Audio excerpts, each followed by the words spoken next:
먼저 우리 김범수 부원장님 그 질문을 약간 조금 더 보충해서 말씀드리면, 저는 이제 북한의 세 가지 딜레마는 그 핵보유, 그 다음에 북한의 독재, 그리고 경제 발전 비슷한 개념이신데요. 그리고 이제 평화 같이 얘기해 볼 수 있을 것 같습니다. 근데 핵을 가지고 있는 한은 경제 발전이 사실 굉장히 어렵잖아요. 그 핵 보유의 과정 자체가 이제 NPT의 규범을 그 탈퇴가 국제법 위반인가의 문제도 여전히 있지만 어쨌거나 NPT 체제 안에서 핵 기술을 취득해서 평화적 핵 목적이라는 기본 목적을 어기고 핵무기를 개발했는데 그것이 이제 정치적으로는 또 상당한 여러 가지 방어 논리가 물론 있을 수 있습니다만 그래서 핵 보유에 대한 국제사회, 미국이나 한국뿐만 아니고 국제사회 전체의 규범에 입각한 제재가 있기 때문에 그 제재를 가진 상태에서 아무리 정면 돌파를 한다고 해도 경제 발전은 어려울 것이다. 따라서 경제 발전이 안 되면 그 독재 유지가 굉장히 어려운데 그 정권 정당성이 이제 퍼포먼스의 효율성에서 나오니까요. 우리 원장님 질문하고도 통해지는 건데 따라서 핵을 가지고 있는 한은 경제 발전이 어렵고 그러다 보면 독재 유지가 굉장히 안 되는 세 가지를 다 가질 수는 없다. 그러니까 아마도 핵을 포기하고 경제와 독재를 유지하도록 우리 입장에서는 뭐 독재지만은 그건 이제 북한의 정치 체제이니까요. 그 선에서 해결을 보는 게 제일 좋은데 근데 더 깊숙한 문제는 뭐냐면 경제 발전이 되면 독재 유지가 어렵다는 부분이죠. 그래서 경제 발전이 되다 보면 개혁 개방이 아무래도 되고 그럼 북한 내에 시민사회의 성숙이라든지 여러 가지 변화가 있을 거기 때문에 더 기저에 깔린 모순은 경제 발전이 됐을 때 과연 정치가로서의 김정은이 그것을 유지할 수 있는가 하는 고민이 지금 그 김정은에게도 깔려 있을 거라고 생각이 되고요. 그랬을 경우에 이제 남북 평화라는 것이 평화가 어떤 상태라기보다는 과정 개념이라고 볼 때 뭐 우리 소극적, 안정적, 적극적 평화 여러 가지를 얘기하는데 핵을 가지고 있는 상황에서는 소극적 평화가 어렵고 경협이 되는 순간 비핵화가 된 것을 전제로 적극적 평화의 길이 놓여지기도 하는데 그때는 또 그때 나름의 그 북한의 자본주의 체제 편입과 이제 한국에 대한 종속 여러 가지 문제가 있기 때문에 평화의 문제는 그거보다 훨씬 더 복잡한 문제인 것 같습니다. 그런데 어쨌거나 지금 상황은 핵과 북한의 정권 정당성이나 경제가 모순을 일으키는 상황이고 그런 면에서 이제 원장님 질문하고 통하는 바는 이제 미국의 켄 거즈라는 학자가 있는데요. 이 양반이 이제 북한 정권에 대한 분석을 상당히 탁월하게 하시는 분인데 그 양반 얘기는 비핵화가 되려면 김정은 정권이 안정돼야 된다. 왜냐하면은 핵을 버렸을 때 그 볼튼 회고록 읽어봐도 하노이 때 김정은 그 하노이인가 싱가포르인가 했던 얘기 중에 하나가 이 핵을 버리는 거에 대한 강경파들의 반대가 굉장히 많다. 이런 얘기를 트럼프한테 1대1 대화에서 했다고 그러고 그 이후에도 이제 최선희 성명에서 그 핵 포기를 반대하는 뭐 수십 명의 그 핵과학자들이나 군부 세력이 있다고 얘기하잖아요. 그게 뭐 인위적인 그 국내 세력 그 윈셋을 넓히기 위한 책략일 수도 있지만 사실 요즘 보면 그런 부분도 없지 않겠다. 우리 차관님이 더 잘 아시겠습니다만 따라서 국내 정권이 불안하면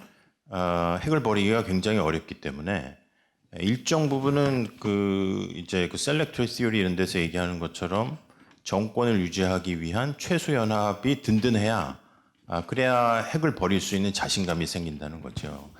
하지만 그 요즘처럼 지난번 뉴델리 보니까 평양의 간부들에게도 식량 배급이 안 돼서 장마당에 직접 나간다 뭐 이런 기사가 났던데 그건 이제 제 전공 분야는 아닙니다만 만약에 그 최소 연합이 붕괴될 정도로 경제 제재의 효과가 정말로 나타난다면 경제학적으로는 그게 좋은 제재인지는 모르겠는데 비핵화를 둘러싸고는 좋은 사인은 아니라는 거죠. 내부가 너무 허약하면 핵까지 버리면은 김정은 체제가 더 불안할 거라고 생각하기 때문에 더 이제 다이버셔널리한 그 해외 위협이나 한국에 대한 비판을 가중한다든지 뭐 이런 식으로 난관을 돌파할 거기 때문에 제재의 효과란 단기적으로는 그 북한으로 하여금 그 네거티브 인센티브를 줘서 핵 협상에 나오게 할 정도는 돼야 되지만 그게 그런 최소 지배 연합까지 파괴시켜서 정권 불안감을 느끼게 하면 어렵다는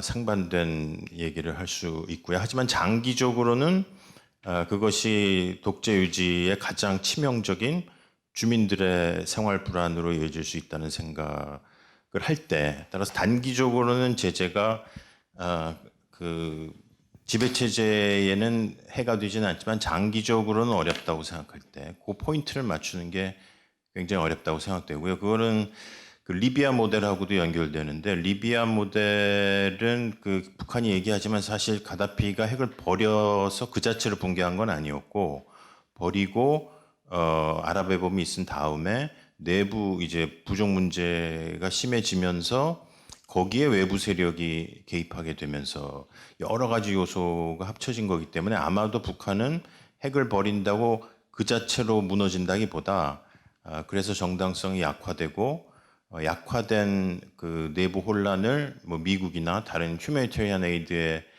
형식을 빌지만 사실은 정권 흔들기로 연결되는 굉장히 복잡한 인과관계를 고려한 것일 거기 때문에 어쨌거나 북한 입장에서는 그런 정권의 기반이 너무 약하면 비핵화 협상에 나오긴 대단히 어렵다. 따라서 우리로서는 역설적이지만 경제 제재로 압박은 가하되 김정은 정권이 정치적 자신감을 가지고 있을 때, 그럴 때 비핵화 협상에 나올 수 있다는 굉장히 복잡한 논리가 성립되는 것 같습니다. 그 포인트를 맞추는 게 중요한 것 같은데요. 근데 그렇게 그 한국이나 미국이 생각하고 있는, 특히 미국이 그래서 이번에 특히 볼튼 그 회고록을 저는 한국 파트는 대부분 보았는데 거기서 우리가 얻을 거는 뭐 그 언론에서 얘기하는 것 말고 팩트 파인딩하고 그게 가져올 이제 부정적 여파 방지 뭐 그 정도의 리딩을 하면 될 것 같은데 근데 팩트를 알 수 있는 부분은 상당히 있었다. 근데 아까도 잠깐 말씀드린 것처럼 강경파와 협상파의 대립이 생각보다 심하고 특히 강경파는 비확산만 생각하기 때문에 북한의 그 정권 불안이나 내부 사정에 대한 이해는 거의 전무에 가까운 느낌을 줬어요. 그런 면에서 경제 제재가 가져올 수 있는 이 정교한 효과에 대한 계산 없이 이 비확산에 대한 논리로 북한에 접근하고 있을 것이다.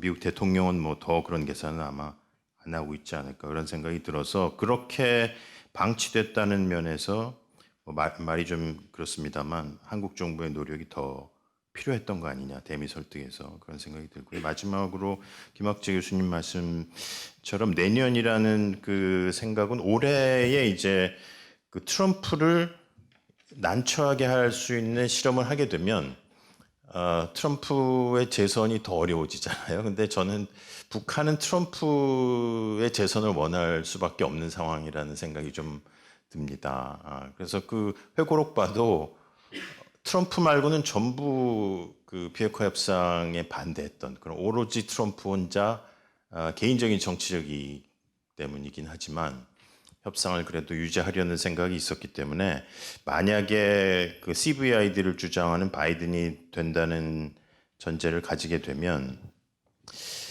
그러면 올해도 뭐 할 수 있겠네요. 그 더 충격을 주기 위해서. 근데 기본적으로는 트럼프 당선에 굉장히 노력을 할 거라는 생각이 들어서 그러지 않아도 그 비핵화 협상에 대한 미국 내 반대가 워낙 강하기 때문에 그래서 올해는 그 트럼프의 당선을 방해하지 않는 수준에서의 공세 그리고 내년에 들어섰을 때 1월 후반에 이제 취임을 하는데 보통 프라이어리티를 한 10개 잡는다면 북한은 보통 10개 밖으로 나가 있으니까요. 그걸 10개 안으로 가져오기 위한 노력이 진행이 될 것이고 그게 이제 미국 내 인선이나 이런 걸 고려해 보면 대략 한 5, 6월쯤 되기 때문에 그 미국 신행정부의 대북 특사단 내지는 백악관대의 인물들에게 우리의 평화 프로세스를 설득하려면 1년 정도의 시간이 있는 거 아닌가 그런 생각이 들었고요. 마지막으로 현상 유지 파트는 근데 미국은 좀 어려운 게 만약에 북한이 핵 개발을 해서 미국의 통상이나 핵전력 공격에 대한 2차 핵 공격 능력을 갖게 되면 그러니까 미국이 북한을 공격을 어떤 무기로든지 했는데 북한이 미국 본토를 그 잔존 핵 능력으로 공격할 수 있다. 특히 SLBM이나 아니면 아주 깊숙한 아스널에 의한 핵무기로. 그러면 미국은 이제 북한을 핵 공격을 선제 공격을 할 수 없게 되는 거 아니에요? 모든 미국의 대북 군사 옵션은 다 사라진다. 왜냐하면 그러면 캘리포니아가 예를 들어 핵 공격을 막기 때문에 그 상태를 좌시하기는 좀 어려울 것 같아요. 그리고 볼튼도 MD가 아직 불확실하기 때문에 그 상황을 견디기는 어렵다. 따라서 현상 유지, 정치적 의미의 현상 유지는 미국이 용납할 수 있지만 북한의 핵 공격 능력이 굉장히 향상됐기 때문에 그럼 이제 매드와 같이 디터런스로밖에 막을 수 없는데 근데 이제 북한이 아주 합리적으로 자기가 비합리적 행위자라는 그 매드맨 시어리 이런 걸 계속 구사할 수 있기 때문에 미국의 정책 결정자들은 거기에 속지 않더라도 미국 내의 대중들은 굉장히 불안해할 수 있을 것 같거든요. 그러니까 그런 상황을 용납하기 어렵고 그렇다면 현상 유지를 놓고 보기는 좀 어려운 부분이 있을 것 같고 군사적으로 중국 같은 경우는 미국보다는 훨씬 현상 유지 선호적인 것 같습니다. 근데 문제는 지금과 같은 현상 유지가 될 때 한미 동맹이 강화될 수 있는 여지가 여전히 있기 때문에 거기 생기는 어려움. 그리고 또 하나는 현상 변경을 이제 요즘 중국이 한국에 대한 정성을 굉장히 많이 쏟고 있잖아요. 그 한미 관계도 안 좋아지고 여러 가지 면에서 그런 면에서 이 현상 변경 노력도 동시에 기울일 수 있다는 점에서 약간의 유보가 있고 일본은 이번 회고록에서 그 우리의 비핵화 노력 앞뒤로 아베 수상이 했던 굉장히 강경한 그런 노력들이 거짓말은 아닌 것 같고 그런 면에서 일본은 우리하고는 이해관계가 굉장히 다르구나. 이게 현상 유지에서 뭐 특별히 얻을 건 없다고 하더라도 뭐 개헌의 익스큐스나 이런 걸 얻을 수는 있겠지만 그게 이제 나중에 혹시 기회가 있으면 말씀드리겠습니다만 불완전 주권 국가들끼리의 그 상호 엑스플로이테이션의 논리라고 생각이 돼요. 그 일본은 빨리 보통 국가가 먼저 돼야 되고 한국은 통일이 돼야 되는데 거기서 속도 싸움도 있고 그런 면에서 그 한일 관계가 이제 그 회고록으로 조금 더 타격을 받을 것 같은데 그것도 잘 관리하는 게 중요한 것 같습니다. 네, 감사합니다. 그럼 김병현 교수님, 혹시 김 교수님 포디움에서 해주시면 어떨까요? 네. 여러 질문이 많은데 제가 좀 셀렉티브하게 답변할 수밖에 없을 것 같습니다. 그 먼저 이제 UN 기구를 북한에 설치하는 문제 질문하셨는데 뭐 그 좋은 아이디어 같습니다. 근데 그것도 이제 그 제재와 관계 있겠죠. 김범수 교수님 질문하신 그 비핵화 평화, 그다음 비핵화 경협 관계는 제가 볼 때는 약간 비유를 하자면 저는 일단 응급실에 있는 의사 입장에서 말씀을 드린 것 같고 우리 정 교수님은 그 이후에 이제 좀 더 큰 그림에서 말씀을 드렸고 또 정근식 교수님은 아마 한방 치료하시는 한의사 같습니다. 그래서 이 다르기보다는 일종의 시간의 호라이즌이 약간 다르고 그 다음에 주제에 따라서 그 포커스가 달라진 것이라고 보여지고 사실은 그 큰 그림에서는 별 차이가 없이 우리가 목적하는 골은 뭐 비슷하다고 저는 판단됩니다. 근데 그러면 어떤 분들은 북한은 그냥 핵이 있고 평화를 유지하면 되는 거 아니냐 이렇게 말씀하시잖아요. 그래도 평화 있는 거 아니냐 말씀하시는데 저는 그게 어렵다고 보는 것이 이제 그 핵임 상태에서 평화 유지되려면 북한 체제가 변화될 겁니다.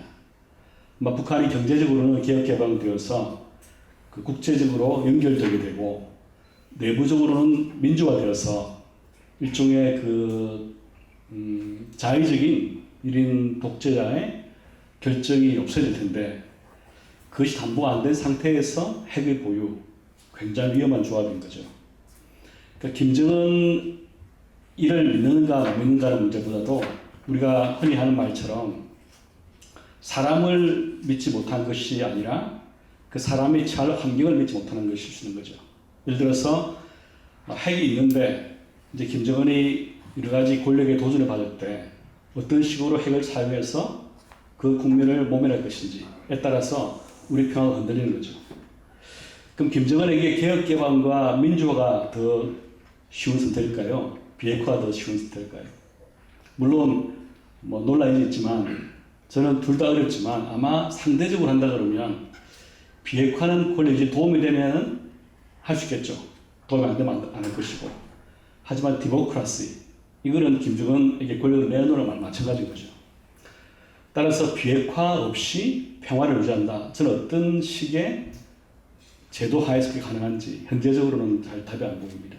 따라서 저는 비핵화는 이 평화의 입구고 경협은 그 입구를 열 수 있는 하나의 인스트루먼트일 수 있고 그런 가운데서 이 비핵화에 연동되어서 비핵화와 그 제재를 교환할 때 경협이 들어갈 수 있겠죠.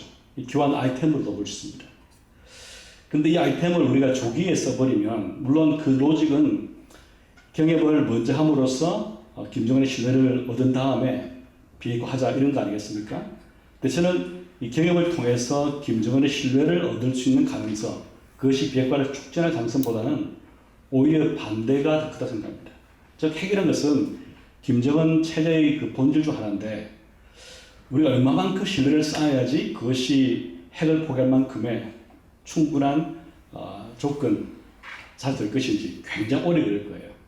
그리고 우리가 지금 개소공단 열어준 데에서 북한이 지금 제재 때문에 잃어버리는 그 외화 수입의 한 5% 정도밖에는 획득을 못합니다. 그런 가운데서 김정은이 5% 받고 비핵화하겠다. 굉장히 그러면 김정은을 다시 봐야 할 사람으로 성인급으로 처리를 할 것 같습니다. 따라서 그런 면에서 실질적인 문제를 느끼고 있고요. 이제 나아가서는 뭐 경협이랑 같이 비핵화를 하면서 평화체를 만드는 안은 뭐 저도 전적으로 동의합니다. 그 다음에 이제 임경훈 교수님 그 말씀은 아주 중요하면서 복잡한 문제 같습니다. 사실 제가 볼 때는 북한에서 가장 비핵화를 반대하는 세력은 김정은이라기보다는 권력층이 많을 것 같습니다. 왜냐하면 김정은은 핵을 내려온다 그러면 이 경제를 살려서 즉 인민들에게 경제적인 발전을 주려고 내가 핵을 포기했다 하면 일단 이제 권력의 상당부 잃어버리겠지만 그래도 독재 권력자가 남을 수 있습니다. 근데 권력층들은 핵과 어떤 면에서 비개혁 개방이 결합될 때 가장 독점지대가 높은 사람들인 거죠. 다시 말하면 핵 있는 상태에서 북한이 개혁 개방하지 않아야지 이전처럼 중국의 광물을 팔아서 떼돈을 벌던 그때로 돌아갈 수 있는 거죠. 근데 김정은이 핵을 놓게 되면은 그럼 김정은 입장에서는 개혁 개방을 할 수밖에 없는 논리가 생기는데 그것은 이제 북한의 핵심 권력층에는 돈을 잃어버릴 수 있는 계기가 된 거죠. 따라서 이 복잡한 등식이 있는 것 같습니다. 근데 북한 주민들은 아마 이 상당 정도의 지식이 있는 분들은 핵을 갖고서는 내가 잘 못 살겠구나 하고 느낄 겁니다. 특별히 이제 무역을 했거나 또 해외파인 근로자를 한 사람들은 그 사정을 다 알고 있을 겁니다. 저는 상당수가 이미 알고 있고 또 시장 활동을 통해서 이 사회주의에서는 희망이 없다는 것을 아마 절감하고 있을 겁니다. 따라서 북한의 지금 어떤 면에서는 이 비핵화를 둘러싼 그 인트리스트가 서로 다이버지되고 있다. 그것도 볼 수 있겠습니다. 그게 어떤 면에서는 기회일 수도 있고 아까 정 교수 말씀처럼 위험일 수도 있고 동시에 작용할 수 있을 것 같습니다.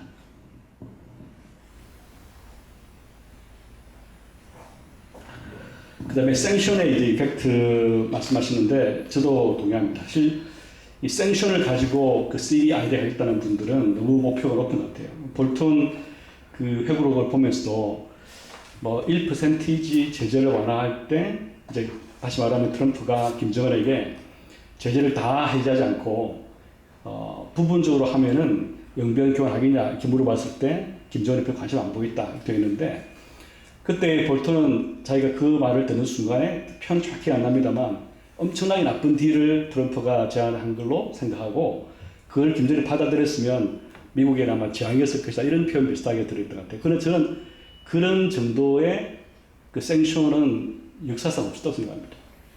지금 제재도 마찬가지고 그 제재라는 것은 우리가 원하는 100%를 달성하는 것은 매우 어렵습니다. 따라서 어느 정도의 컴프로마이즈가 필요할 수밖에 없고 저는 그 컴프로마이즈의 현실적인 가능성은 아마 정치적 CBID 정도가 아닌가 싶습니다. 다시 말하면 북한이 핵을 내놓고 또 ICBM 내놓고 이것이 전부 다 하는 정도로 일단 합의가 된다 그러면 또 거기서 이제 어떤 그 제재 완화 또 해제 또 평화체가 이루어진다 그러면 아마 아까 말씀드린 북한 내부에 지금 진행되고 있는 시장화 때문에 장기적으로는 북한 내부에서의 변화가 있을 거라고 보여집니다. 그렇다 그러면 사실은 남아있는 이런 혹시 남아있다 하더라도 그런 문제는 평화를 해칠 문제는 많이 사라진다 하는 생각이 들거든요. 따라서 생션 일종의 마일리지 얼마까지 갈 수 있을지를 좀 정밀하게 게이지해서 측정해서 현실적인 목표를 설정할 필요가 있지 않나 생각이 들고요.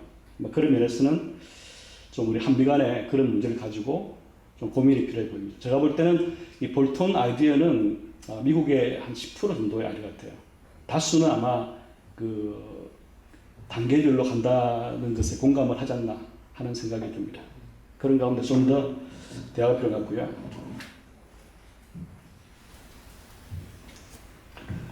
그 다음에 김학재 교수님은 이제 경업의 단계가 언제부터 되는지 이게 이제 그 아마 북한 입장에서 볼 때는 당연히 비핵화에 연동되어서 어떤 보상을 받지 않겠습니까?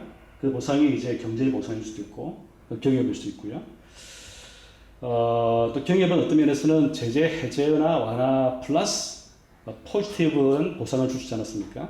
따라서 제재를 풀고 하는 것은 이제 있는 제재를 없애는 거니까 네거티브를 0으로 만들어 준 것이고 그게 더해서 그 포지티브한 경협안을 제시하는 거죠. 그래서 경제적인 보상의 크기를 키우고 또 그와 동시에 다른 그 비경제적 보상 들어주겠죠. 따라서는 이런 그 비핵화와 그 다음에 그에 따르는 보상과의 교환은 결국 비례성 원칙, 즉 적당 가결맥에서 서로 협상해서 딜하는 것이 최선 생각들고요. 그런 면에서 이제 어떤 것이 북한의 비핵화에 적절한 각인가 하는 고민들을 우리도 해야 할 것 같습니다.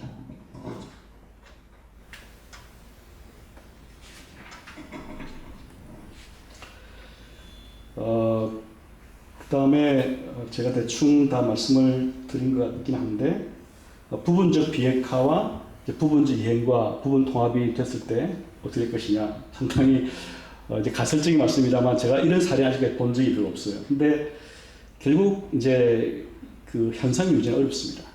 일단 자본주의도 그렇고 특히 이게 남북 경제 통합도 마찬가지고 이게 경제적인 이익을 주는 건데 이것은 일종의 누룩 같아서 한번 들어가면 퍼지거든요. 계속 커질 뿐이지 이걸 후퇴시키려면 굉장한 정도의 그 정치 군사적인 통제가 필요합니다. 시장화가 많이 되어 있는데 이것을 북한이 되돌리려면 엄청난 크기의 군사적인 역량을 동원해야 되는데 저는 그럴 정도로 김정은이가 시장화를 되돌릴 정도로 힘이 없다고 생각합니다.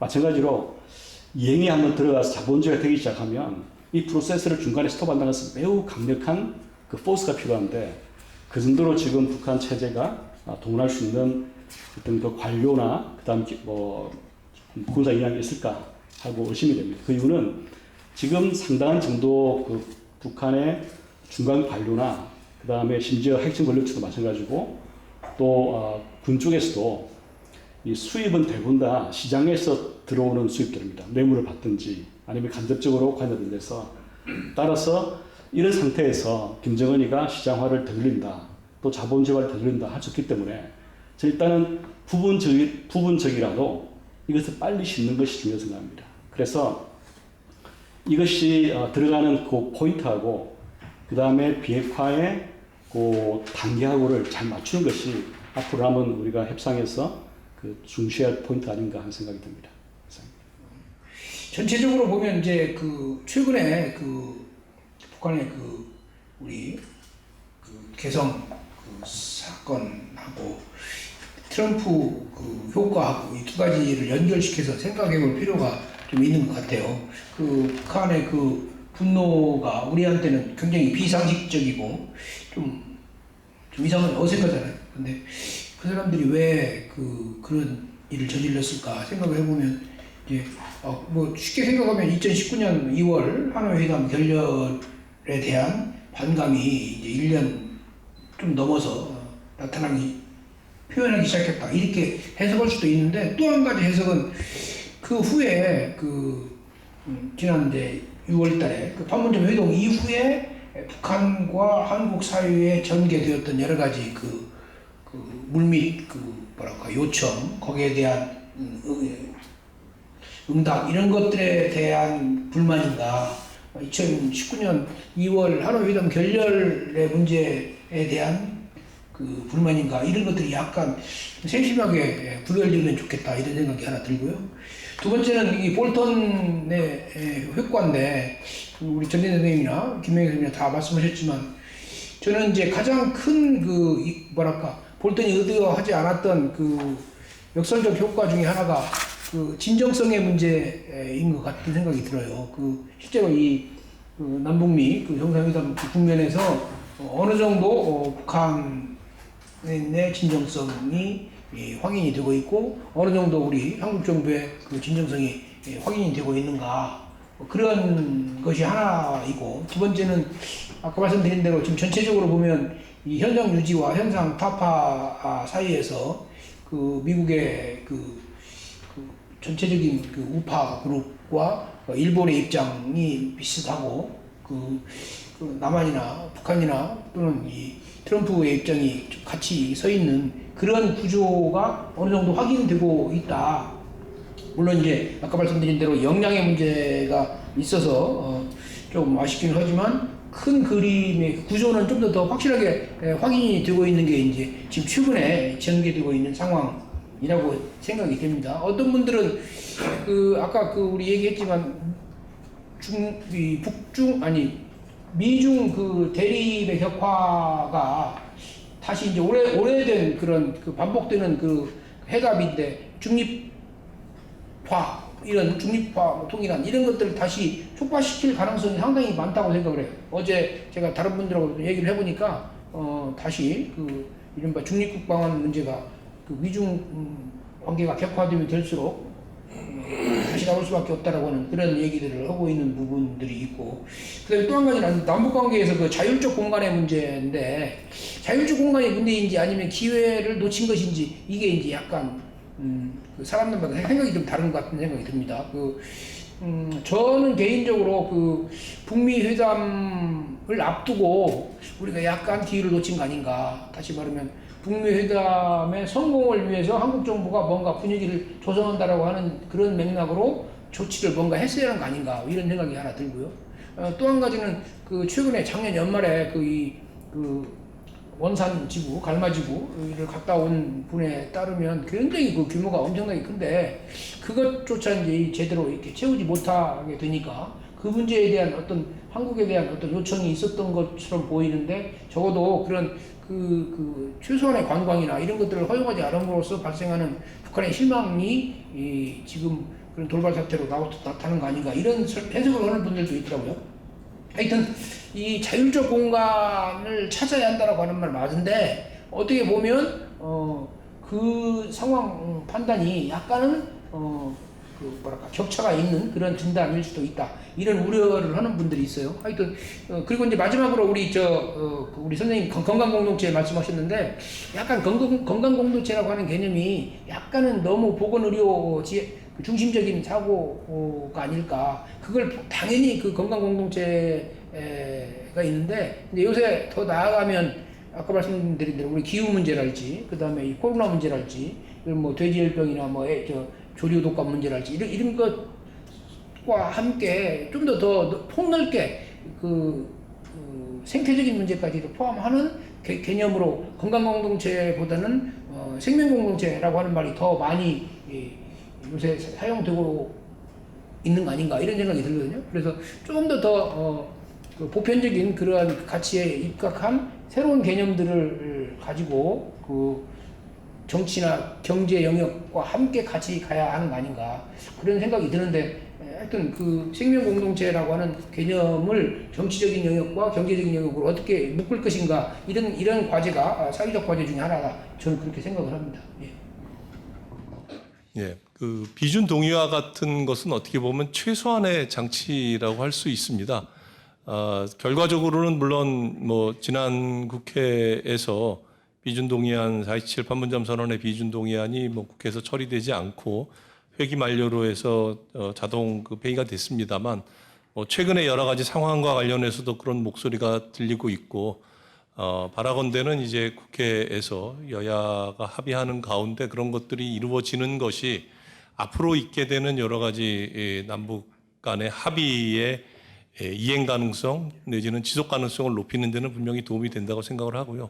동시에 아까도 말씀드렸습니다만 이것은 어떻게 보면 최소한의 범위인 것이고 더 바라건대는 우리 내부의 뭐 정치 국회를 포함해서 뭐 언론이든지 전문가든지를 포함한 이런 사회적 대화, 사회적 합의를 통해서 적어도 이 대북 정책 추진 과정에서의 일정 부분의 공감대가 유지되는 것이 이후에 대북 정책을 추진하는 데 있어서도 뭐 지금 정부뿐만 아니라 앞으로 다른 정부에서도 이 대북 정책을 추진하는 데 있어서의 그 지속 가능성을 높이는 데는 굉장히 필요한 것 같고요. 지금도 여러 시민 단체들이 하여튼 그런 노력을 하고 있습니다. 뭐 그렇게 많이 부각이 되고 있지는 않습니다만 어쨌든 그런 노력들이 이렇게 좀 힘을 받아서 그런 그 공감대를 확대하는 그런 움직임이 저는 뭐 지속됐으면 좋겠고요. 이게 이제 아까 질문 주실 때 보면 뭐 육자회담이라든지 이런 그 다자 틀 뭐 이런 부분의 합의도 당연히 지속 가능성을 높이는 데는 도움이 되겠습니다만 이것도 사실은 분명히 지금까지 보면 뭐 국제적인 차원에서의 여러 합의가 있었지만 뭐 잘 이행되지 않은 부분들이 있었기 때문에 꼭 다자 합의나 다자 틀이 꼭 그 지속 가능성이 꼭 유리하다라고만 볼 수는 없을 것 같습니다. 물론 여기에는 이런 형식적인 측면뿐만 아니라 그 합의의 내용에 들어가 있는 이제 실질적인 내용의 한계라든지 또 뭐 주로 뭐 비핵화와 관련된 그동안 내용들이었습니다만 이런 것들이 갖고 있는 그 여러 사안들이 있기 때문에 이거를 뭐 어떤 제도 때문에 또 어떤 그 뭐 형식 때문에 지속 가능성이 없었다라고만 할 수는 없는 부분은 있을 것 같습니다. 그리고 그 앞서서 이제 우리 전재성 교수님이나 김명현 교수님이 말씀해 주시는 그런 그 비핵화와 평화 정책과 관련된 그런 부분들 그리고 경협과 현재 있는 뭐 제재에서의 그런 추진의 여러 가지 그 쟁점이 되는 그리고 지금 뭐 현재 숙제로 되고 있는 뭐 그런 사안들은 이미 이제 두 분이 충분히 말씀을 주신 것 같고요. 그런 숙제들이 분명히 있습니다. 그래서 그럼에도 불구하고 저도 아까 말씀드렸습니다만 일단 남북관계 차원에서의 일정한 공간의 확보를 하기 위한 노력들이 비록 지금까지 성과가 없었는지 아니면 있었던 걸로 보였는데 지금 와서 많이 이제 뭐 무너진 측면이 있기 때문에 저도 굉장히 아쉽게 생각합니다만 아까 전재성 교수님도 말씀하시면서 최근 이제 이런 상황과 관련된 보도를 보시면서 이제 뭐 필사적인 노력을 했다라는 말씀을 하셔서 예, 제가 뭐 그 사안에 대해서는 뭐 특별히 코멘트할 건 없습니다. 아시다시피 그 사안에 대한 뭐 우리 정부 입장이라는 게 이미 뭐 나왔기 때문에 제가 뭐 드리고 싶은 말씀은 하여튼 여러 가지 제약 요건과 어려운 상황에서 우리 정부로서는 하여튼 뭐 필사적인 노력을 했고 또 이것이 지금 여러 가지로 아쉬운 상황이지만 또 앞으로도 뭐 해 나가야 하는 부분이 있습니다. 그 말씀하신 그런 제약이나 또 여러 가지 국내외적인 정치적인 상황들이 굉장히 어려움에 처해 있고 아까 전재성 교수님 같은 경우는 이제 뭐 금년보다는 좀 내년까지를 감안을 이제 하시는 말씀을 해주셨는데 저도 개인적으로는 굉장히 공감하면서도 그러나 동시에 또 아직 금년에도 또 여러 가지 변수가 많이 남아 있기 때문에 현재 어려운 상황에서도 일단은 추가적인 상황 악화를 막는 그런 위기관리 측면의 여러 가지 조치들 뭐 정부가 아마 고민하고 있을 거라고 생각을 하고요. 그렇게 해서 더 이상 상황이 악화되지 않도록 그 관리하면서 아까 말씀드렸던 남북관계 공간을 확보하기 위한 그런 노력과 지혜가 그 어느 때보다도 필요한 시기가 아닌가 하는 생각을 하고 있습니다. 예, 이상입니다.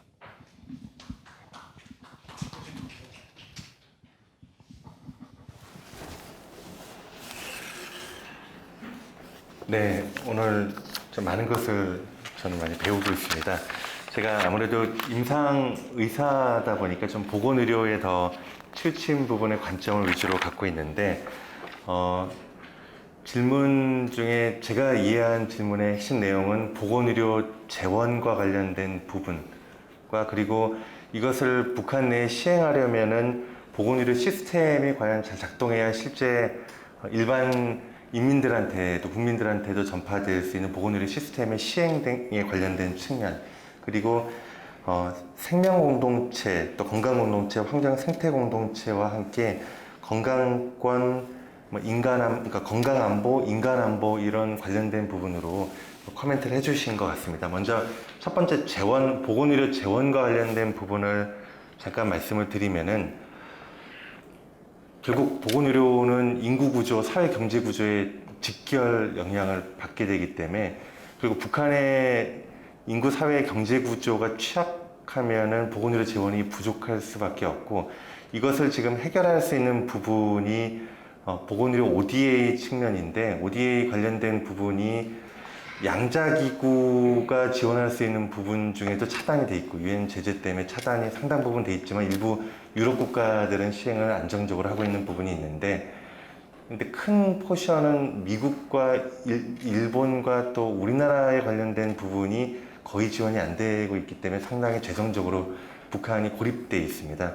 그 이제 다자기구에서 돈을 어떻게 받을 건가인데 다자기구는 유엔 산하기구, WHO나 유니세프 같은 유엔 산하기구에서 지원을 받는 부분이 상당히 큰데 이 부분도 현재 인도적 지원 파트에서도 우리나라가 2015년 이후에 남북협력기금으로 WHO나 등등으로 모자 보건 쪽으로 지원하는 금액이 현재 계획이 중단돼 있어서 아직 재개를 못하고 있기 때문에 모자 보건도 상당히 북한이 지금 취약한 상황입니다. 기존에 WHO가 북한에 지원했던 금액의 거의 한 80%, 90% 이상이 그 남북협력기금을 통해서 경유해서 모자보건 사업이 진행되는데 그 부분도 상당히 제약이 크고 그러다 보니까 아까 잠깐 말씀을 드렸던 세계 백신 연합이나 글로벌 펀드 같은 글로벌 헬스 이니셔티브 2000년대 이후에 유엔 밀레니엄 골을 달성하기 위해서 여러 그 국제기구들이 협력해서 만든 글로벌 헬스 이니셔티브를 토대로 해서 예방접종 사업하고 감염병 관리 사업의 일부가 안정적으로 현재 지원이 되고 있습니다. 근데 이 부분도 아까 잠깐 말씀드렸듯이 외교부 산하의 국제질병 퇴치 기여금으로부터 영향을 받아서 또 북한에 많이 진행이 되는 것 같습니다. 물론 이런 기금들은 명목을 이어마크트 펀드로 주지를 못하기 때문에 분담금만 내고 그 내부에서 이사회를 거쳐서 그 파트너 국가들의 계획이나 이런 것들을 보고서 진행이 되고 있지만 아까 말씀드렸던 글로벌 펀드 같은 경우도 우리나라가 작년 10월에 글로벌 펀드의 기여금을 2배 올리고 나서 올 1월 달에 글로벌 펀드가 북한의 결핵관리 관련된 부분을 재개했다라고 결정이 났거든요. 암암리에는 독립적으로 결정된다고 하지만 우리나라 정부의 여러 기여금 자체가 영향을 줄 수가 있습니다. 특히 유엔 제재가 지속되는 범위 내에서는 북한 내 미니멈한 보건의료 재원을 안정적으로 유지하기 위해서는 이런 다각적인 국제기구나 국제사회 내 북한의 보건의료 재원이 어떤 게 진행되고 있는지를 좀 면밀히 검토가 필요할 것 같고 아까 평양 종합병원 말씀을 드렸습니다만 이런 대규모 인프라가 진행이 되려면 결국은 개발은행의 펀드나 차관이나 이런 쪽으로 진행이 돼야지만 되는데 그런 부분이 다 차단이 되어 있어서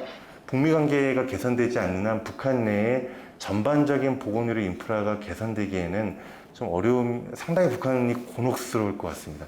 이 부분을 유지하는 데는 곤혹스러울 것 같습니다. 이런 재원적 측면에서도 북미 관계가 개선될 때, 유엔 제재가 해결될 때와 해결되지 못하고 현 상태가 유지될 때를 나누어서 플랜 A, 플랜 B를 어느 정도는 고려를 해야 할 거라고 생각이 됩니다.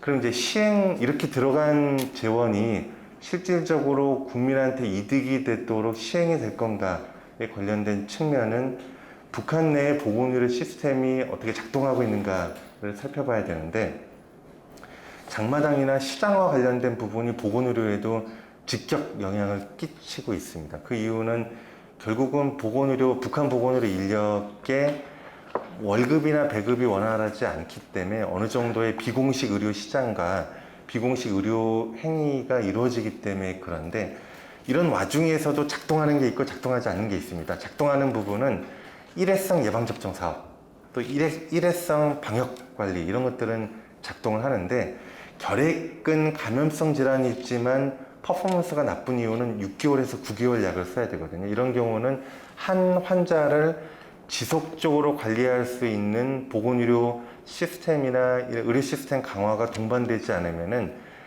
결핵 같은 약간의 만성질환 관리와 유사한 쪽 파트는 잘 관리가 안 되고, 비감염성 질환, 고혈압, 당뇨, 고지혈증, 북한의 인구 구조 때문에 증가되는 이런 질병들은 매우 취약하게 될 수밖에 없어서 전반적인 보건의료 체계를 어떻게 강화할 건가에 대한 부분은 지금도 취약합니다. 그럼 이것을 해결할 수 있는 재원이 국제사회로부터 올 수 있는가를 보면은 대부분의 국제사회 ODA는 건강안보적인 관점에서 더 치중해서 주는 게 그 나라의 이득이기 때문에, 아까 얘기해드렸던 세계 백신연합이나 글로벌 펀드로는 돈이 많이 가지만 그 나라의 보건의료 체계 강화 쪽으로는 펀드가 지원되기가 어려운 구조가 있어서, 이런 부분을 이해를 하고 남북 직접 교류 협력에서 보건의료 영역에 플래닝을 짤 때는 북한이 지금 부족한 부분이 어떤 것인지를 고려해서 좀 교류 협력 방안을 고민을 함축해야 할 것 같습니다.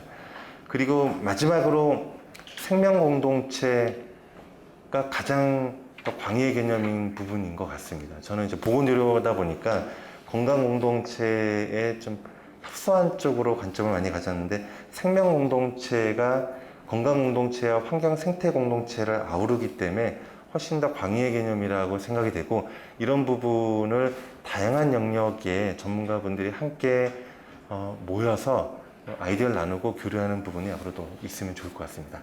이상 발언 마치도록 하겠습니다. 감사합니다. 지금 한 5분 정도 남았는데요. 제가 좀 이따 발제하신 네 분 선생님들께 1분씩 드리겠습니다. 그러기 전에 저도 한 1분 정도만 시간을 쓰겠습니다. 대체로 단기적으로는 남북 관계도 그렇고 북미 간 관계도 그렇고 크게 기대하기는 힘든 상황 속에서 대체로 그 위기 상황 속에서 우리가 R&D를 준비한다라고 하는 기분으로 준비를 해야 될 것들이지 않겠는가. 첫 번째로 좀 생각해 볼 게, 그 자르트만이라고 하는 협상 전문가가 그 라이프니스, 레디니스 그런 개념들을 가지고 협상이 제대로 되려면은 그 조건이 성숙돼야 된다라고 하는 것이죠.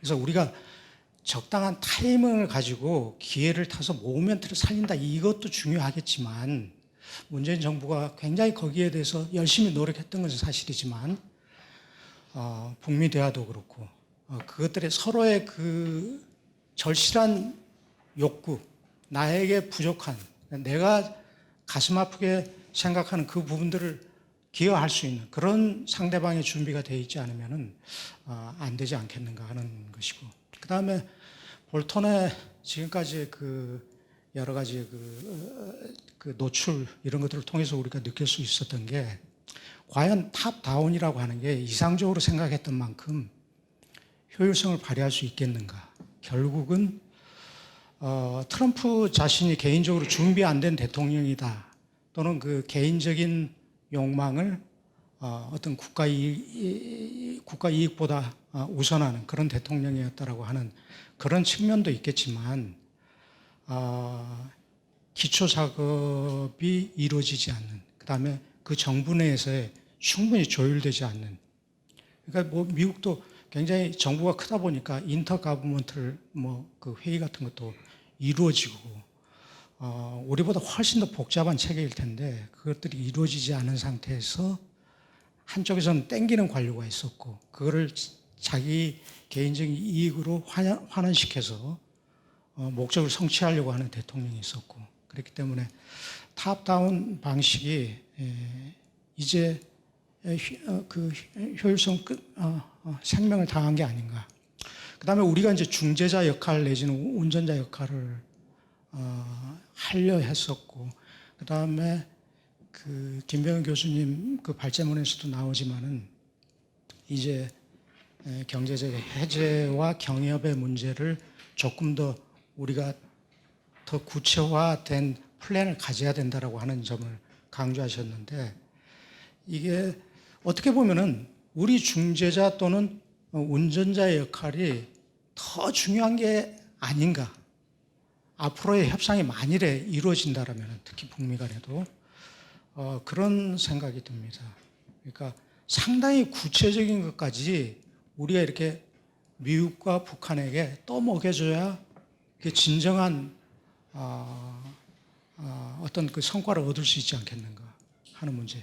그 다음에 또 한 가지는 국내적인 차원에서의 그 우리가 작년 같은 경우를 보면은 지난 1년을 보면은 많은 것들이 국내 정치적인 문제 때문에 사실은 대북 정책, 그다음에 북미 그 평화체제 구축과 관련한 정책 목표와 관련지어서 여야의 논의라고 하는 것은 거의 없었지 않습니까? 그래서 그 정책 목표가 아까 그 뭐 임경호 원장님도 그렇고 여기서도 청중에서도 문제 제기가 됐지만은 과연 어디까지를 비핵화로 봐야 될지, 또는 북한이 만일에 억제를 포기하는 선언적인 것도 굉장히 중요한 의미를 가질 것 같은데 뭐 그런 것까지를 감안하는 건지, 그런 것들에 대한 국내적인 사회적 합의뿐만 아니라 정치적 합의, 특히 국회가 되겠죠. 그런 것들이 필요하지 않겠는가. 사실은 뭐 그 억제 선언이 왜 중요하냐면은 남아공의 비핵화 사례를 보더라도 핵무기 프로그램을 가지고 있었다라고 하는 것을 스스로 그 노출을 한 것은 그 IAEA가 들어가서 한참 뭐라고 할까 검증 작업을 하는 도중에 그게 나왔거든요. 93년인가 4년에. 그래서 그런 어떤 그 정도의 문제까지를 포함하여 그걸 공개적으로 할 수는 없겠지만 정책적인 정책 목표에 대한 합의, 여야의 그런 것들이 좀 있어야 되지 않을까 하는 생각입니다. 이제는 그 반대로 박상민 교수님부터 한 1분 정도 그 요약을 해서 말씀해 주시기 바랍니다. 감사합니다. 네, 그 포스트 코로나 시대에 남북 관계가 어떻게 될지 모르겠습니다만 적어도 한반도 건강 공동체 또는 한반도 생명 공동체와 관련된 부분으로는 담론을 좀 만들면서 남북이 함께 교류 협력할 수 있는 시작점의 노력을 한 축에 준비를 하는 게 필요하리라고 생각하면서 발제를 마치도록 하겠습니다. 감사합니다. 예, 오늘 회의를 하면서 제가 이제 계속해서 그래도 어려운 상황이지만 이제 남북관계 공간을 확보하기 위한 노력을 계속해야 된다는 말씀을 드렸는데요. 그러면 이제 마지막으로 그럼 어떤 분야로 시작할 것인가에 대해서는 물론 뭐 핵 문제라든지 평화 체제 같은 이제 크고 중요한 문제가 있습니다만 지금 옆에 계신 박상민 교수님 뭐 계속 말씀해 주신 대로 저도 개인적으로는 뭐 비슷한 생각입니다. 현재 코로나19 상황이 뭐 지금 국내적으로도 많이 관리됐다가 또 재확산의 우려가 많이 있고 많은 전문가분들께서 이게 뭐 한 몇 달에 그칠 사안이 아니라 뭐 또 연내에 이렇게 이것이 관리되는 게 아니라 몇 년이 갈지 모르는 뭐 지금 그런 상황이지 않습니까? 뭐 치료제라든지 백신 개발까지 포함하면 그래서 이런 그 코로나 국면이 포스트 코로나를 포함해서 몇 년이 갈지 모르는 상황에서 사실 남북이 뭐 제일 제 생각에는 제일 처음에 정보 교환부터 시작해서 구체적인 방역 협력까지 협력할 수 있는 공간이 굉장히 많다고 생각합니다. 그래서 이러한 코로나19와 관련된 협력을 통해서 또 우리 박 교수님 말씀하신 대로 현재 뭐 북한이 마침 평양 종합병원을 뭐 굉장히 이제 건설을 굉장히 중점적으로 추진을 하고 있는데요. 이런 것들이 바라건대는 이제 보건의료 분야의 이런 협력으로 이어진다면 뭐 최근에 뭐 대통령도 그런 말씀하셨습니다만 그 뭐 인간안보, 신안보 또는 뭐 비전통적인 분야의 협력 이런 것들이 뭐 보건의료도 있고 뭐 미세먼지도 있고 병해충 방제도 있고 뭐 가축 전염병도 있고 사실 남북 간의 그런 분야에서 이렇게 협력을 해서 모두에게 도움이 되는 그런 분야들이 또 많이 있습니다. 그리고 또 그런 분야들은 뭐 많이 우려하시는 뭐 제재라든지 이런 부분하고도 조금 그럼에도 불구하고 우리가 해나갈 수 있는 그런 뭐 협력 분야들이 있기 때문에 여기서부터 출발을 해서 좀 더 이런 협력과 신뢰를 다시 이렇게 쌓아가는 노력을 같이 고민할 필요가 있다고 생각을 합니다. 이상입니다. 예, 북한 문제는 뭐 망원경으로 봐야 됨과 동시에 또 현미경으로 봐야 되지 않습니까? 그 천차관님 말씀하신 것처럼 우리 국민들이 망원경도 볼 수 있고 현미경도 볼 줄 아는 사람들이 많아질 것 같아요. 그래서 단기 어디서 있고 어떤 문제를 돌파해야 되고 또 어떤 목적을 향해 가야 될 것인가에 대한 합의가 필요할 것 같습니다. 이제 그렇지 않으면은 이제 우리 내부 소통도 안 되고 그러면 한미 간 소통도 더 안 될 수 있겠죠. 또 한미 간 소통을 위해서라도 그 실정적 근거에 의한 어떤 그 접근이 필요하거든요. 근데 우리가 제재를 해제달라. 그 미국은 왜 필요하냐? 그 북한에 도로 들어갈 수 있는데 그러면 우리 민족 사업이니까 이렇게 말해버리면 끝도 없는 게임이 되는데 아마 그런 측면도 있었던 것 같아요. 미국이 한국의 제재 완화 노력을 조금 디스카운트한 맥락에서는 우리가 그 논리를 제대로 만들지 못하고 민족과 사업이니까 해야 되는 거 아니냐 당위론적으로 접근한 측면인 것 같아요. 그거는 제가 볼 때는 망원경을 갖고 있으나 현미경이 없는 결과라 봅니다. 그래서 이 둘을 다 갖춘 분들이 대북 정책을 관장하고 국민들도 그런 쪽으로 좀 더 컨센트를 만들어가는 게 필요하다고 생각합니다. 아직 북미 간에는 그 최악의 상황에 가진 않았다고 생각해요. 그 2017년 말에 굉장히 안 좋았는데 더 안 좋아질 수 있기 때문에 어떤 면에서는 정말 바닥을 쳐야 더 이상 갈 데가 없을 때 협상을 한다고 생각이 되고요. 그 전에 학습 효과로 협상을 하면 제일 좋겠지만 북한은 정말 ICBM을 개발하고 미국은 제재를 더 가해서 북한의 그 내구성이 바닥이 날 때 그때 협상이 되는데 문제는 그때의 그 대립으로 안 가려면 이런 어려운 협상 속에서 북미 상호 이해가 좀 진전돼야 되는데 진전이 된 부분도 있는 것 같습니다. 있는데 더 열심히 노력을 해야 될 것 같고요. 미국은 왜 북한이 대북적 대시 정책을 철회하라고 하는지를 이해하기 굉장히 어려워하는 것 같아요. 그 작은 국가가 미국을 얼마나 두려워할 수 있는지에 대한 지식이 없고 북한은 또 미국의 패권 운영이라는 것이 그 비확산이나 이런 규범이 왜 그렇게 중요한지에 대한 이해가 부족하기 때문에 아직은 북미가 상호 이해가 부족한 부분이 있어서 최악의 순간에 그걸 구제할 수 있는 이제 이해의 심도가 깊어져 가야 되는데 앞에 부분에서 우리가 할 건 없지만 뒤에 부분에서 할 일은 굉장히 많은 것 같습니다. 그래서 그 2013년인가요? 아니군요. 2년 전인가? 하여간 트럼프하고 시진핑이 만났을 때 시진핑 주석이 10분 역사 강의를 트럼프 대통령이 했다는 기사가 나왔어요. 아주 짧은 시간이지만 따라서 우리도 트럼프 대통령이든 아니면 미국의 중요 행위자에게 이게 핵 문제라는 것이 비단 무기의 문제가 아니고 한반도의 아주 복잡한 정치적인 역사의 문제라는 사실을 여기 다 저보다 한반도 역사를 다 하신 분들이 홍 교수님이나 뭐 김 박사님이나 계시지만 그걸 10분 만에 전달해서 미국이 북한을 더 잘 이해할 수 있도록 할 수 있는 노력이 정말 좀 있었으면 좋겠다. 따라서 그거를 해낼 수 있느냐에 따라서 그 최악의 국면을 이제 협상으로 돌릴 수 있는지 그거를 준비해야 된다는 생각이 좀 듭니다. 네, 감사합니다. 네, 이제 마치도록 하겠습니다. 그런데 오전에는 전쟁의 유산에 대해서 얘기를 했었고 2부에서는